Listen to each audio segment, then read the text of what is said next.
Good morning, and today we are talking about redemption, to bestow on them a crown of beauty instead of ashes. That's Isaiah 61:3. And so today we're talking about parts of our story that we would once want to erase, but God didn't erase them. He redeemed them. He made sure that my choices didn't disqualify me from the platform of purpose that He gave me. I don't have to hide my brokenness. Everything I do, when I put it into God's hands, He turns it into beauty. No matter how broken, how pulverized, how much I do to my life, once I give it to Him, He can mash it together, make those dust particles that we've put together, that we've pulverized our life into, take them, add some water to them, mash them together, make a clay out of them, and make a beautiful masterpiece out of them. And I have plenty of things in my past that I can look at and say that were not my best moments. Of course, my assault, getting pregnant out of wedlock. There's many, many things. But it's also, those things have also given me a unique perspective to be able to speak into the healing places for those that I interact with, for those that I get to minister to, for those that I get to love on. Even today, while sitting here in the hospital, we're about to go in and meet with the caseworker and the nurses and things like that. And because I've been down this road before with grandparents and things like that, I'm able to shine a different light on this for my husband. I've helped with this before. I haven't led it all, but I've helped with it before. My husband's cousin, she's able to help through some of this. His half sister's able to help through some of this. So, there's ways that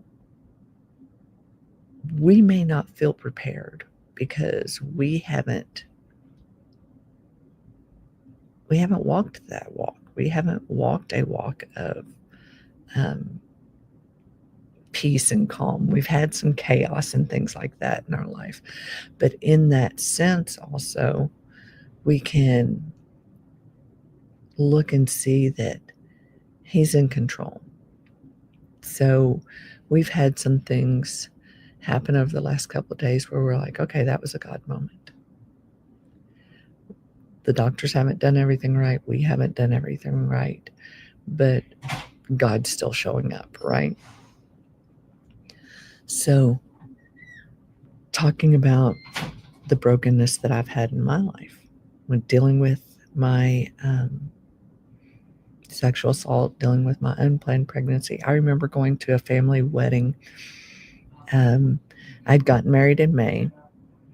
We got some wedding announcements sent out June, July timeframe, and I'm at a funeral for a family friend in August. And the son of that family friend goes, I just saw a wedding announcement. Well, of course, his mother shut him down real quick. But it was something that he meant as an inconsequential statement. The enemy was trying to use as shame on me because I was pregnant when I got married. And so the way everybody else reacted also helped add to that shame, if that makes sense. So it took a while to really just get to a place of releasing that. And that was whenever my daughter called home from college to tell us that she was pregnant. And my husband sat there on the phone with her and told her, Allie, this doesn't change the way we love you. It doesn't change your status in our family. It doesn't change who you are. We are a family. We will get through this together. And when he did that, that broke a lot of shame off of me, that broke a lot of weight off of me. I sat there and sobbed because I felt the weight of the shame that I'd been carrying for 18 years melt away.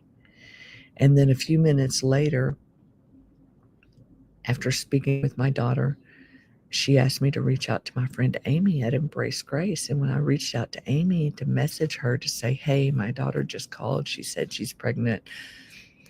She's at college in Stephenville. Do you have a Embrace Grace group there she could be a part of if she chooses to stay in college? Not sure if she's coming home yet or not. And before Amy said anything else to me, she said one word that totally healed my heart in that moment. And it was congratulations. She set the tone for how we were going to receive these babies. These babies were not coming into a shame-filled world. They're coming into a world of acceptance, a world of love, a world of joy for their existence. They were being celebrated from the first utterance of their being. So maybe that part of your past you've been afraid to face is something that can bring healing to you on many folds. And then how has God brought beauty out of something broken in your life? You know, now I get the honor of hearing women share their story of their brokenness while serving in the military. I get the honor of hearing women share their story of mental, emotional, physical, and sexual abuse within the church walls. It has created a beautiful ministry called the Teal Heart Society. And if you've been assaulted while serving in the military, or you've experienced some sort of abuse while serving in the church, the Teal Heart Society is a community that I'm just now launching in a online group format for you to be a part of, and you can be a part of that. But what would redemption look like in your story? For me, it's happened with my husband and I barely making it through our marriage. 10 years into our marriage, he had moved to Florida. But here we are 33 years later, still married. I have a daughter who was my baby that changed everything, who had twins that doubly changed everything, who is married to a wonderful man and has another baby that's just a few months old now.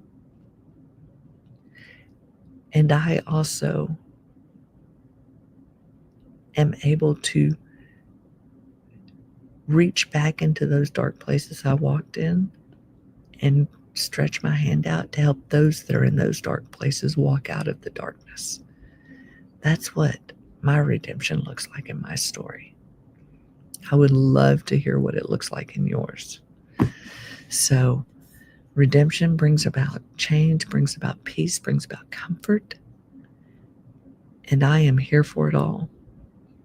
So again, today's life verse is Isaiah 61:3, to bestow on them a crown of beauty instead of ashes. So accept that crown of beauty. And the challenge questions for today are, what part of your past have you been afraid to face? How has God brought beauty out of something broken in your life? And what would redemption look like in your story? I'm going to get in there and help my husband as we navigate the medical system for my mother-in-law. So your prayers are appreciated, and I will see you tomorrow. Bye.